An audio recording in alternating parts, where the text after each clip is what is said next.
Thank you, Ms. Claudia. I appreciate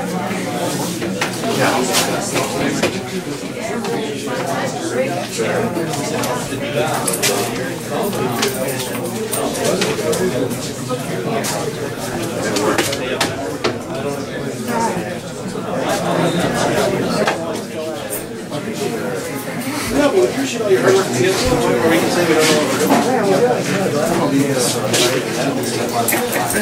But we got fun. Want me to hold it for you?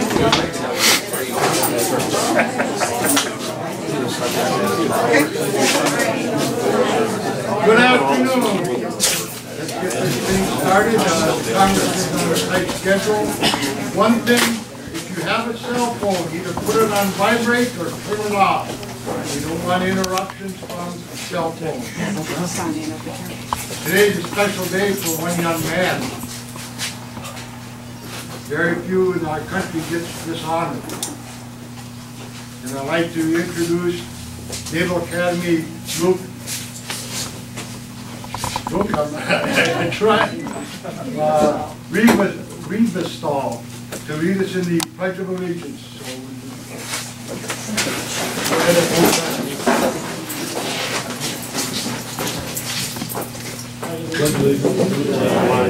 United States of America, and to the republic for which it stands, one nation, under God, indivisible, with liberty and justice for all. Thank you. Just a couple of ground rules to go over. Anybody who has a question, you should have turned the sheet in, and we will try to make sure that everybody gets their chance. Please allow the congressman time to respond without being interrupted. And let's be considerate of each other. Sometimes in political life, that's hard to do. Being on the city council for 22 years in Spooner, on the county board going on 26 years, I understand what goes on. Congressman Duffy was born and raised in Hayward, Wisconsin, the 10th of 11 siblings. Congratulations. You worked the caboose anyhow. Congressman worked his way through law school by performing in a lumberjack competition and exhibition across the state of Wisconsin and around the country. After graduating from law school, he practiced law for 2 years in Hayward and before becoming the district attorney for Ashland County. Congressman Duffy and his wife Rachel are the proud parents of 6 children. As your representative, Congressman Duffy is committed to fighting for the values and ideals enshrined in the nation's Constitution, the principles of life, liberty, and limited government and personal responsibility. He currently serves on the Financial Services and Joint Economic Committees. Congressman Duffy.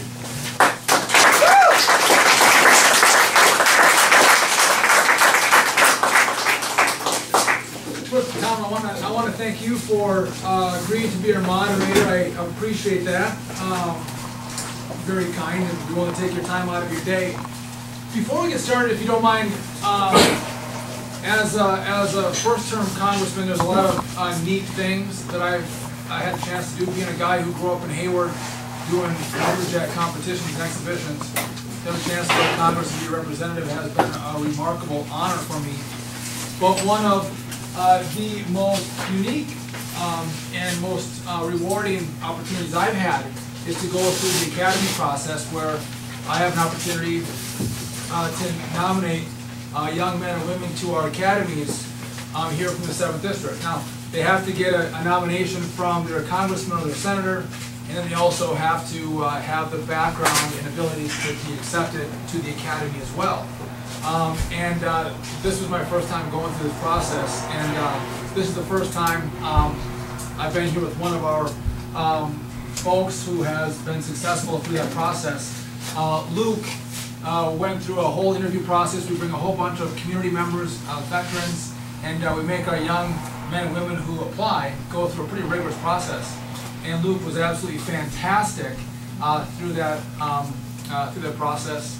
Impressed everybody, and I'm honored to have nominated him to the Naval Academy and he has a stellar application and was accepted to the Naval Academy. So today, as we start off our town hall, I want to offer Luke congressional recognition for being accepted to the Naval Academy. Luke, come on up.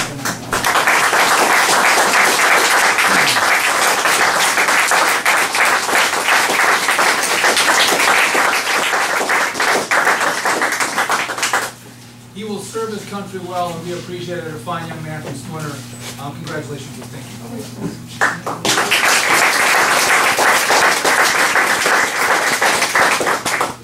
If you don't mind, first of all, I want to apologize. I was a couple minutes late coming from a town hall. We had a tight time limit to make sure we fit our town hall in here, but we had a job fair up in Splinter today. Could I just talk to you? Superior. If you guys don't mind, I'd like to just maybe talk for 8-10 minutes about what I've been doing in Congress, some of the higher points of what we've been up to, and then open it up to all you for any questions, comments, concerns that you may have. What we've been doing recently is, if you don't mind, I have just cards. I don't want to know what your question is, just a topic if you write those down. And the reason is so we get a wide variety of questions instead of staying on one topic. We can move through them. But I don't want to know what your question is, so we can go through a whole variety of topics we might want. High points. I was honored enough to be elected here in the 7th District. Congressman Over here was here for 42 years. When I first got there, before we were sworn in, one of my concerns was the whole earmark process. I think it had gotten dysfunctional, out of control, and so I introduced a resolution in our House conference, GOP conference, to ban earmarks. We had a pretty rigorous and aggressive debate. It wasn't an easy conversation, but after about 2.5 to 3 hours of debate, we banned earmarks in the 112 Congress. And I don't think a lot of people report on it. I don't think it's gotten enough attention, but if you think about what's happening in this election year, we don't see any Cornhusker kickbacks. We don't see anybody buying votes for the special projects in the district. People are voting for or against legislation based on whether they believe in the legislation or not because they're going to get paid for it with maybe votes because they get a special project. That, I think, is a significant change in the way Washington has worked, and that was my resolution that I introduced in the House. And after that, the Senate agreed, and so did the President. And so there's been no earmarks in the 112 Congress. That was one of the first things. Introduced a bill right when I got in there after we were sworn in to send all unspent stimulus money back to the federal coffers to reduce our debt. That one didn't get through the Senate, so introduced it, got it through the House, but didn't pass the Senate.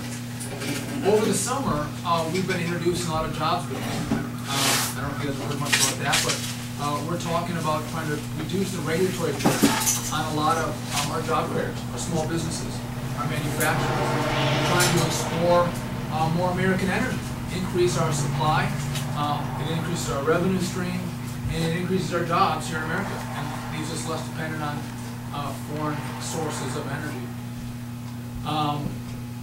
We passed a budget, and I think you're going to hear a lot about the budget. If you want to talk about the budget in more detail later, I'll be happy to do that. But we've passed 2 budgets out of the House, and we're proud of that because they're budgets that actually balance, budgets that would put us on a trajectory to at one point have a balance between how much we bring into the federal coffers and how much we spend.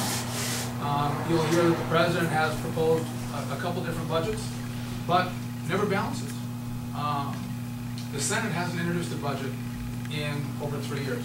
So, given bold leadership, trying to tell people this is some ideas of where we need to go if we're going to balance the federal books.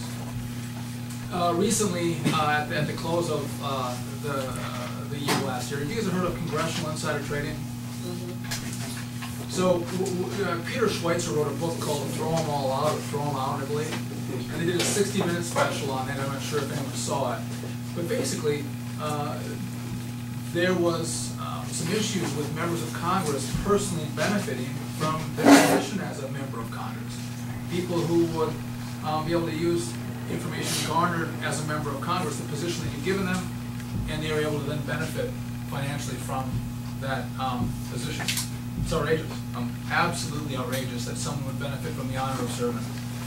And so I introduced a very simple, but very clear rule that if you are going to trade stock, trade bonds, you need to put your assets into a blind trust.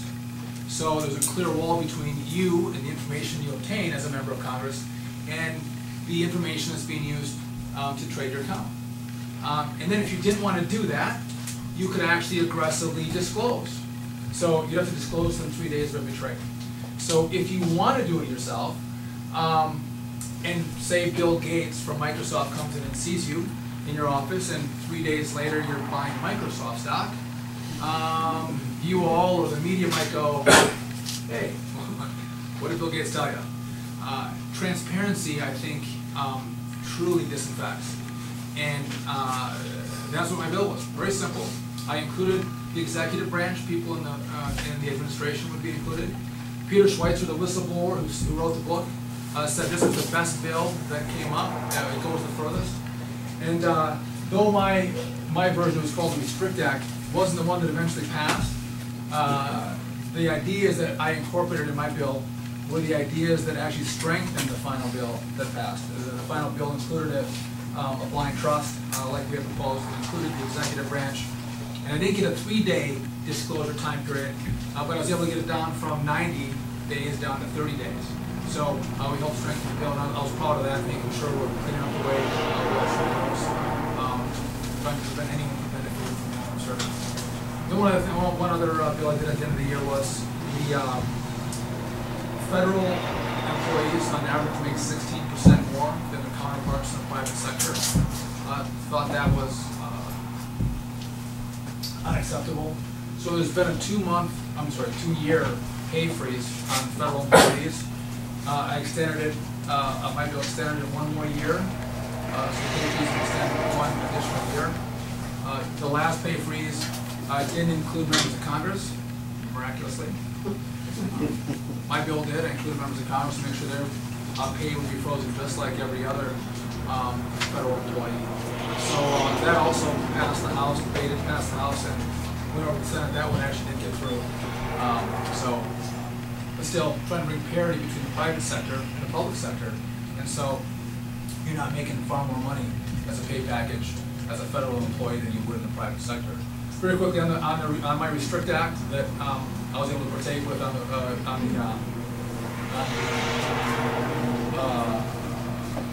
congressional insider trading stuff. I had an opportunity to go to the White House and be there for the bill signing, which was pretty neat.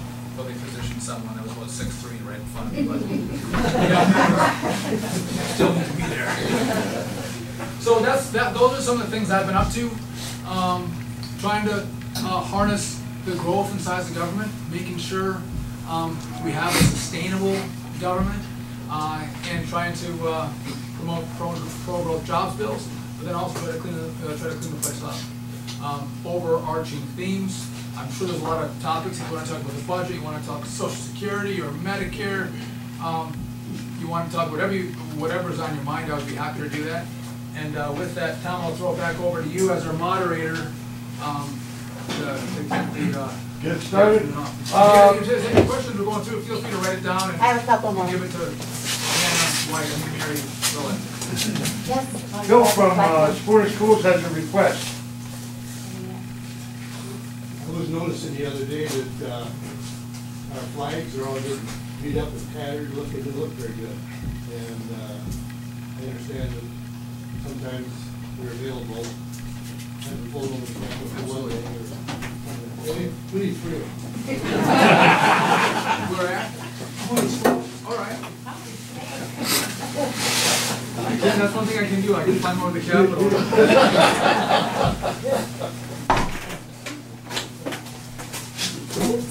Keep the sign it. You're on nice flag too. That's an easy one.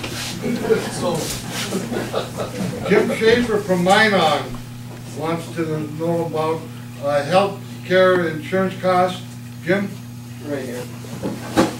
The concern is it's like the 900-pound gorilla, and I believe that it's having an effect on the economy, the amount of money that people have to pay for health care, and the cost of health care drives the cost of health insurance. And I'm wondering what can be done, and if you look back, the cost of health care and health insurance has been way beyond the cost of general inflation. And I'm wondering if there can be anything done to get these costs in check.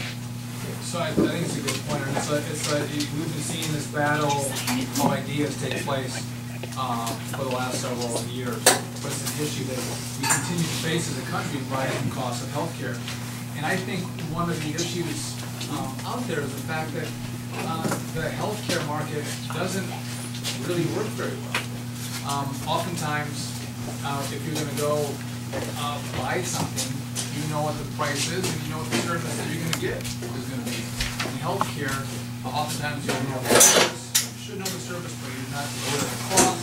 And so I think we need a market-based solution or a more market-based solution. Maybe first let me start off by saying the President's Healthcare Reform Bill, PACA, some would call it Obamacare, we call it PACA. Here's my concern with it. What that bill is going to do is, I believe, centralize healthcare, and it's going to empower your federal government to provide healthcare for everybody, right? And when you have bureaucrats in Washington dictating what we're going to get here in Wisconsin, I think that's a bad end result. I think empowering people to make decisions for themselves, for their family members, or even in their community is the best end result. Because listen, our values here will never be the same as Kansas or Kentucky or Texas, and so and I don't think you actually bring costs down. And so what we talk about is doing this. Let's try to make these doctors, these hospitals, these clinics have more competition. And we think on the insurance side, competition across state lines, making sure we have insurance companies compete not just in Wisconsin, but if you like a plan in Texas, or you like a plan from Tennessee, you can buy that plan here in Wisconsin. Oftentimes it's like your car insurance. I believe in price transparency. I don't know if this is the same anymore. It was not too long ago, but a colonoscopy, not that a colonoscopy in Absent compared to Superior, there was a substantial price difference. And if you're buying a car and there's substantial price differences, the one that has the higher price oftentimes will go out of business. But not so in healthcare. It's hard to find the cost of healthcare. I had I think it was my second child. I can't remember which one. I think it was my second child. I have 6. Didn't have health insurance. And I wanted to find out what it was going to cost to have a baby. Pretty stressful thing to go, what's the cost going to be? I couldn't get an answer of what it was going to cost to have a baby. And I know listen, stuff happens. I've had 6, there are different things that happen, but to talk about the price range and what happens if you do this, what happens if you do that, I couldn't find out. So how could I shop it to see, well, I'm not going to do it at this hospital, at this clinic, I'm going to do it at that one. So I think that we have to inject competition. I think we need to deal with tort reform. I think we want to build and cover if there's injury, right? But we have a lot of doctors practicing defensive medicine where they're fearful of being sued and just drive their cost up as well. And then I think we want to pursue policies that keep us healthy. We want to incentivize health in our community. And oftentimes our medical facilities aren't encouraging the health side; it's the sick side. And how do we incentivize, or how do we pay to keep people healthy, keep them out of the hospital clinics? So I think again, a market that's patient-centered is going to be the best way to go. And that's a long answer to your question. I think that's the direction we should go. Continue with that. And I introduced a counter proposal of my own as a starting point. It was several ideas that I packaged together that I thought a lot of people could rally around. They weren't, far to the left or to the right, but I thought some common sense solutions about what I'm talking about here that we could get some bipartisanship on. So I put a package together, and I introduced that in December of this year as well as a counterpoint to the President's Healthcare Reform Bill. Thank you. Kind of go along with that, Mike Schaefer from Spooner Hospital. Good to see you again. Thanks for coming down. One comment, but I want to comment on your earlier answer there. One thing that really holds hospitals back from being able to give that price, what it's going to cost to deliver your child, is the federal government doesn't allow bundling of payments in certain areas or bundling of costs. So we can't sit down and say your appendectomy is going to cost this much. We have to charge for each individual component. So federal regulation, again, gets in the way of oftentimes doing what's best for the patient, best for us. I don't have a question, but a comment. Most people aren't aware, but you're well aware of the situation with President Obama's budget and some recent proposals, how they affect critical access hospitals. Critical access hospitals are the smallest hospitals in the nation that have a little different designation from normal hospitals and paid on a little different basis. President Obama's budget has called for really restricting those critical access hospitals, changing mileage restrictions, possibly closing some critical access hospitals, which would really affect people in rural areas like Spooner. Congressman Duffy has been one of the main proponents in Washington, D.C. to support this critical access hospital system and to keep those hospitals viable. I just want to publicly thank you for it. We appreciate all your work on that. Thank you. And just to reiterate that, I'm a freshman congressman, and the hospitals and others have been great making sure we're well educated on the impact of these cuts. And it's a different healthcare in rural parts of the country. In rural Wisconsin is a different animal, and we have to make sure we're partnering to make sure we fight that we have good quality, accessible healthcare in rural Wisconsin. So I thank you for that. And I look forward to continuing to work together. Tom Teske. We have a question on tax loopholes. That's right. I was reading the newspaper this morning, and there was an article in there by, who was a Democratic Congresswoman, Gwen Moore, I believe, and she was talking specifically about the Cayman Islands, how there's 85,000 corporations incorporated in the Cayman Islands, and they receive tremendous tax breaks by having their incorporation there. And I guess my question is, this is neither a Democrat problem nor a Republican problem, because all these people, or I should say corporations, they pay political contributions to all the senators and legislators or congressmen. How is Congress going to get their hands around this so that a little more money comes from corporations? We, as citizens, both Republican citizens, Democratic citizens, pay a lot of taxes, and yet a lot of that money never, it's like, for instance, the comment in the article was that General Electric has $94 billion offshore. Those dollars could go do a lot of work developing jobs and businesses here in the United States, unlike the General Electric in Waukesha moving a whole division over to China. I just wonder how you're going to address that, if there's any movement in that direction. Thank you. That is a fantastic question. I'll answer the question. Can I start off a little bit further back, though, so we can talk more holistically on taxes? Because I think you bring up this is a huge point in regard to our tax problem. You mentioned General Electric, right? Do you guys know what General Electric paid in taxes last year? Zero. Zero, that's right. And so if we as a society say we want to raise the top tax rates from 35% to 40%, if you accomplish that, how much is GE going to pay? Zero. Zero. That's a problem. You have these massive loopholes in place that were created long before I got there. Both sides have done it because they have powerful lobbyists that have been able to help carve their interests out of the tax code, carve their profits out of the tax code. And that's why you sit there with a, 10,000 plus page tax code.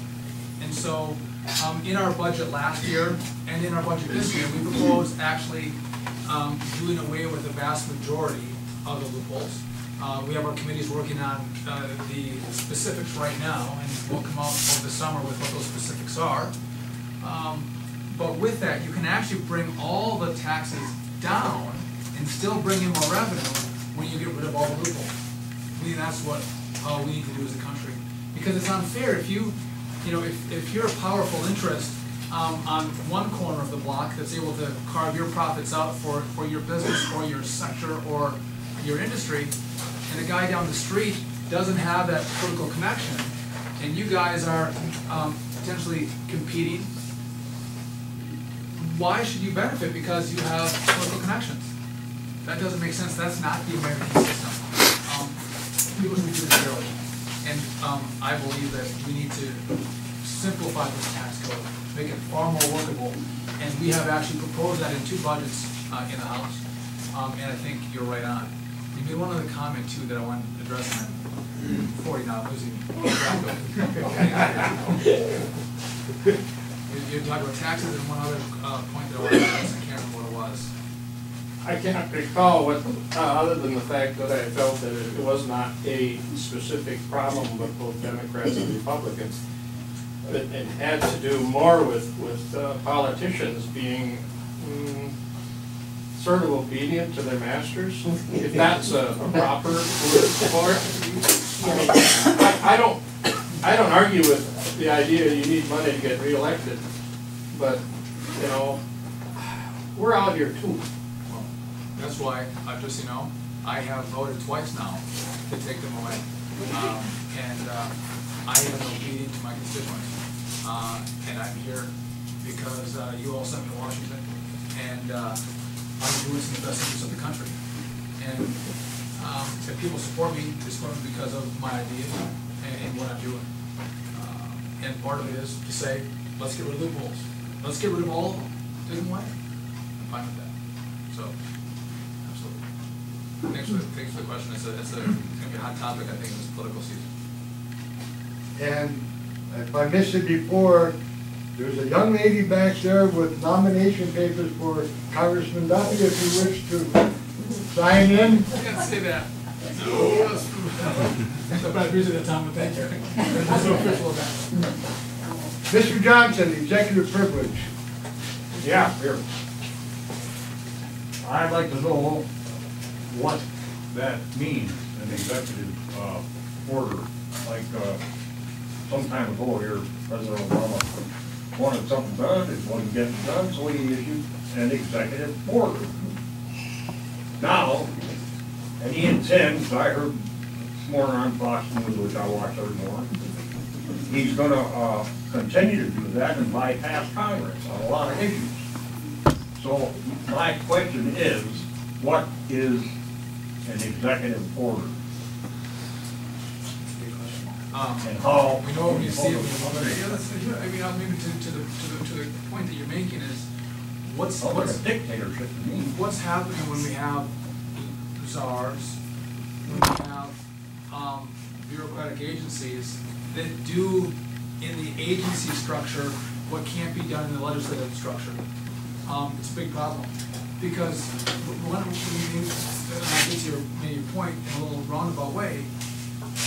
If someone comes to me and says, "Listen, I've got a manufacturing facility, and this new rule coming from the EPA is going to kill my business. I employ 40 people here in Sparta."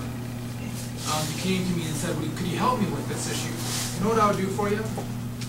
I'll write a letter to the EPA. That's what your member of Congress has been relegated to. Is writing a letter. We have no we have oversight in the sense of we fund the EPA, but there's very little oversight that we have because we've given that authority away to these regulatory agencies, which is in essence we've given away to the executive branch.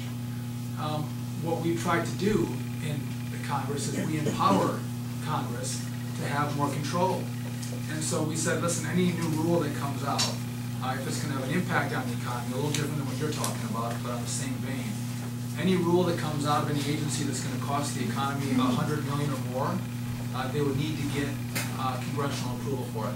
So members of Congress actually have a say in these massive rules that are implemented from Congress, from these agencies. And so, I guess back to your question, as a philosophy, when you're given the honor of serving in one of your 3 branches of government, I think you have to respect the box that you're put in the Constitution. You can't jump outside that and try to do other things, because I think that endangers the whole separation of powers and the whole theory of, the role that you've been given. I know about the repercussions. I'm asking, How is it accomplished? How do they do that? That's my question. How the hell do they get away with it? There's so much stuff, you can sue, You but don't then. go, in other words, do you? What's that? No, listen, here's the deal, you can sue, how do you roll it back? Another case that you might say. I served 22 years in the military. When somebody gave me an order, I paid it. Right. I had no choice. But if you argue, if your branches are arguing about what their specific role is. What the hell makes him a dictator? How can he people bypass Congress or elected representatives? But then how do you, when the courts have to decide, right? It takes time for the courts to get involved. Go by the Constitution. Right. I mean, another point, listen, it's frustrating, I know you're shaking your head at me, but I agree with you. One of the most frustrating things for me was, at the start of this year, there was, I think it was January 3rd, the president appointed the chairman of the CFPB, right? And he put, I believe, 2 members on the NLRB, the National Labor Relations Board. That was on January 3rd. Well, those appointments need to be approved by the Senate per our Constitution. You need the approval of the Senate. Well, the president said the Senate was in recess, and so if the president is in recess, you can make a recess appointment for judges and for these kind of appointments. The problem is, we were in recess. We were in a pro forma session, which means we gavel in every 3 days and gavel out. Now, someone might go, well, that's political. You're staying in session, so you can't make the appointments. Maybe. Well, let me say this. In 2008, Harry Reid in the Senate did the exact same thing to George Bush. He gavelled in and he gavelled out and was in a pro forma session, so George Bush couldn't make appointments to the court. Made George Bush wild that he couldn't make those appointments. But guess what?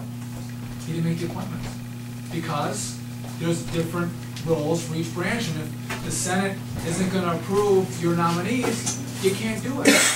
In this instant, the president came out and said, I'm going to deem the Senate in session. Who was the president to deem the Senate in session? And so what will happen? There'll be a lawsuit over that. What do? We complain. But the court will then have to take a look at it. But those people are now in place, which I think is a violation of the Constitution. But the courts will later decide that, and I think that's what's going to have to happen. But you also need people who will respect the Constitution and stay within the confines of what our founders have given it in regard to power and authority. Could I just make a general comment on the executive orders, though? That is neither this administration or every administration has done it. So it's nothing new. And I'm not sticking up for this present administration, but just realize that executive orders have happened in the past, and unless something changes, they're going to happen in the future also. Mike Markman, IDA. Well, I didn't like it in the past either. Me either. I hear you. Mike? I'm with the school. This is more of a comment than a question, but educating special needs students costs that to their incremental costs to that. The federal government does help out with that, and we appreciate that. There are regulations that go along with that, however, and this past year, the state of Wisconsin, through I-10, gave school districts some latitude in what we could do with some benefits and stuff to save money. And we took advantage of it. The problem is one of the stipulations with the federal money is that locally, you cannot spend any less on special ed this year than you did last year. It's called maintenance of effort, and we all know it. And the trouble is if you save money, you still have to spend it or you lose the federal funds. And we were lucky that we had enough retirements to offset the retirements are an exception to the maintenance of effort, but if we hadn't had that, it basically the law encourages you to spend efficiently. I was just at CSNI, and that was brought up to me as well, out of the issue. That's They correct. probably get nervous. Which is frustrating because those people say we can save resources. I think the genesis of the idea is great because they want to make sure we're funding programs for our special needs, but if you're saving money and you can actually reduce it, or you're so successful, you're able to move kids out of special needs into the regular track, that's great, and we should give you a little more flexibility. I would welcome the opportunity to work with you, and I'll make sure I bring that back with me and see where that's at. I need more information on the regular side of what we're doing. But I appreciate you bringing up the issue for me again. Thank you. Thanks for your work. Lois is, I hope I pronounced it correctly, Grunberg from Long Lake. Dealing with campaign contributions. Yes, campaign contributions.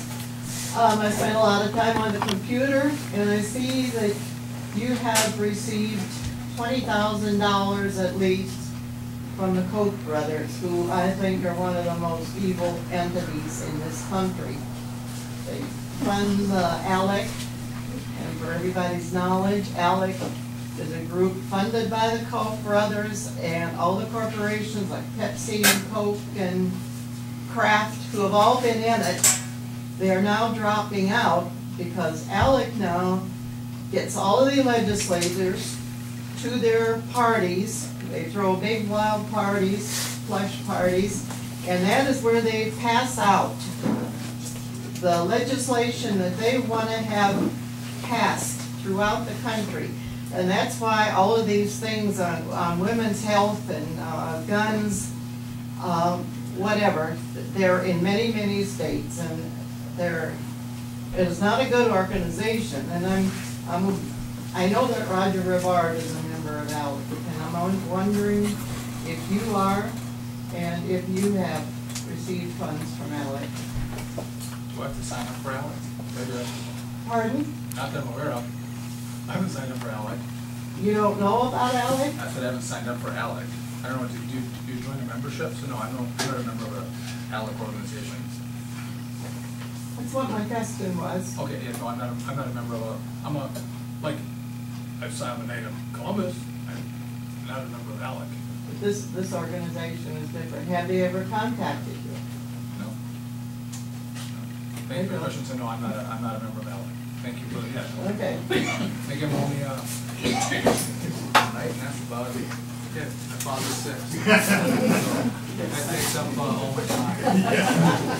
I tried about golfing, the wife says that's not a family sport, so that's right. But thank you for the question. No, I'm not a member. Karen Dolan from Birchwood, HR 347. Yeah, I just wondered why everybody, including you, voted for HR 447. You gotta tell me what the name of the bill Okay, is. HR 347 is the bill that was just passed in March. And what I'm wondering is, it was restricting rallies in and around the president or a government building, and it makes it legal for the Secret Service to put us in jail for a year. And you voted for it, and so did everybody, even Michelle Bachmann, who never goes against the Tea Party. And I'm a Tea Party person, and I was wondering, I was wondering if was it hidden in another bill, and if it was, what you guys, you don't have someone that can read them? I can't believe it was passed. You have to pass it to read it.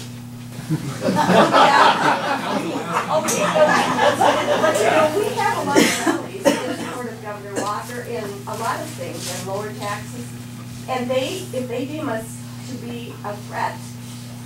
We do this, if you would, if you stay after, I'll have a chat with you. Your version I have not heard. Yep. I'll get back to you to take a look at the language that you're referring to. But, okay. And in no way is anyone trying to restrict. That's why I'm so surprised that only 3 names. Only 3 names. So I'll work with you after, and I'll get back to you in the next couple of days. I'll actually give you contact info. This is the first time I've heard that. Good. So, I'll get back to you. Thank you. Yeah. Well, Ed Harrington from Beaverbrook, Conservation Easement. Yes, I have an article here from local Country Today newspaper on Montclair from last month about the legislation that was sponsored by 300 U.S. representatives, including 2 from our state, Tom Petri and James Stinson, about creating conservation easements. It's HR 1964. It's about tax incentives for, people who want to take their land out of production, so that will protect the fish and the wildlife and so on, wildlife habitat. I didn't look this up to see if you had signed it. And if you did, or whether you did or did not, I'm wondering where you would stand on this. I would want to take a look at it. I believe there's hundreds of bills that we'll look at signing on to, and hundreds of votes that take. So sometimes I got to go back and look at the bill. But if you want, if you leave me your information after, I'll take a look at the legislation and let you know where I stand on it, if that's okay with you. And I'll let you know in the next couple of days as well. So just email or phone number. Thank you for doing that. Are you in favor or are you opposed to it? Opposed to it. Can I ask why? Because it ties up private property, and things will be done with that property, because this will be in perpetuity, I believe. And also, the people who put this in these deeds are given lots of, I don't know what to call them, incentives, I mean, millions. One of these directors of this conservancy agencies is called, the agency is called Tall Pines Conservancy. I know there are others too, but that just happens to be this one. I'll take a look at it and keep in contact and we'll back to you.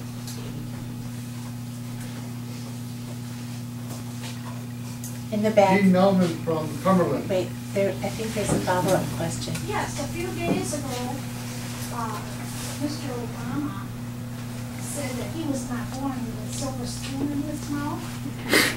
This morning, I heard Colonel Alan West say that every American in the United States is born with a silver spoon in their mouth. We have our liberty, our pursuit of happiness, and our freedoms. And we all can agree on that. Yeah. And for me, I don't care where you come from. I don't care who your parents are or what they did. If you can lead the country and you can get us out of the economic mess that we're in, and put us on a road to prosperity where you value the traditional principles of free enterprise, free markets, and respect the individual, God bless you. And I don't care what your parents did, whatever you do. So,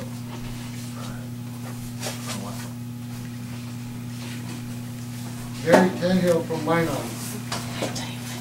How aware you are of the Sharia law that is beginning to take hold of your country? Are you aware of that? I'm really concerned about the fact that there are a lot of questions concerning health care and taxes and financial situation the country is in, but we are losing our freedoms every day.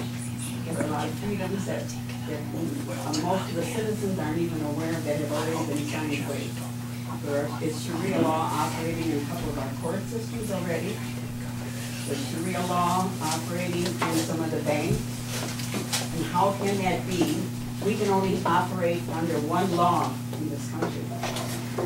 And yes, they are allowed to go into the into a bank, and do their business under Sharia law. They are allowed to go into court and settle their differences under Sharia law. So we are losing ground here because nobody's paying attention. There's also what I heard this morning in Michigan, that because Michigan is becoming overpowered with Muslims, that they are taking pig farmers and they're killing the pigs. Now look up, this can be looked up. This is not hearsay, this is fact. And I'm very concerned about this because we can't, if we're so concerned about the budget, Obamacare and everything else, and we're losing our freedom, you know, we have to put things into right perspective.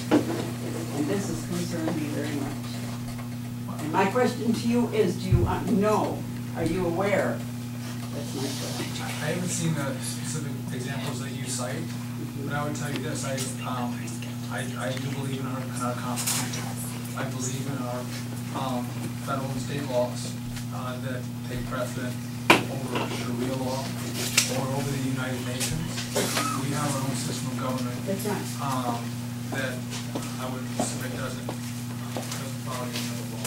So if you wanted to, if you wanted to send me those the specific examples that you have, I don't have anything with me, but I can I'll get give you my information on this. I'll give you I happen to be a Muslim, and I haven't heard of any of this. And I don't know of any bank that would give me any special protection. That's And as far as pig farms, every pig on every farm sooner or later gets killed. No. I would give it I'll give you an email address and you can send those examples.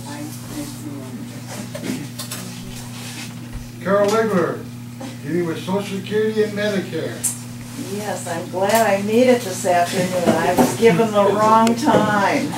So I came off my lawnmower and I'm not dressed very well. But anyway, my question to you is, what is your position on securing Medicare and Social Security for not only our generation, but for generations to come? Thank you for bringing that up. That's a very good question. I wanted to talk about that. Let's talk about Social Security and let's talk about Medicare. First off, Social Security, there are a number of different ideas that have been put out there that helps Social Security work. Politically, it may be challenging, but number-wise, it's very workable. We can resolve the shortfalls in Social Security by going any number of ways, but it's something that can be dealt with if we get some political minds sitting together and resolve it. The real issue that we face in the country is what's happening with Medicare. And the reason is this. We have Medicare costs that are increasing at about 8% a year roughly. This is the last number I saw. We have 10,000 people retiring every day. And so you have a movement of people who are going from working years into retirement years. And the balance is shifting of having more people working, paying for those who are retired, to more people retiring and less people working. And so that balance in our population has put a unique pressure on Medicare. And that's just a changing culture.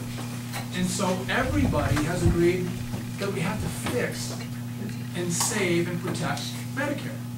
Whether it's Bill Clinton, Barack Obama, or House Republican, they've all said we have to fix and save Medicare. And so I want to first talk about what's happening to Medicare in the President's health care reform bill that passed, and that's already the current law, what is happening with it. Then I want to talk about what our ideas are on how we fix it. So first off, in the health care reform bill, I'll pack on Obamacare, the President is taking $500 billion out of Medicare, and he is going to use it to fund Obamacare, okay? Taking money out of a system that's already under immense pressure and using it to fund an entitlement for a different set of people. And I don't know what our seniors think about that, but I know when you talk to seniors about Social Security and having money being taken out of Social Security over the course of their lifetime, they're angry. Leave the money alone, leave the money in there. But what's most troubling is that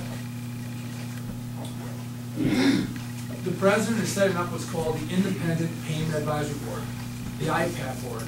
It's a ration board in a sense, because what it's going to do is look at reimbursements to doctors, hospitals, and clinics. And it's going to reduce reimbursements to these doctors, hospitals, and clinics to make sure it balances the Medicare budget. And this is the way the argument goes. We're just going to pay your hospital a little bit less reimbursement for your Medicare, but don't you worry, seniors. You're still going to get the same access and quality of care. You believe that? Yeah. Of course not.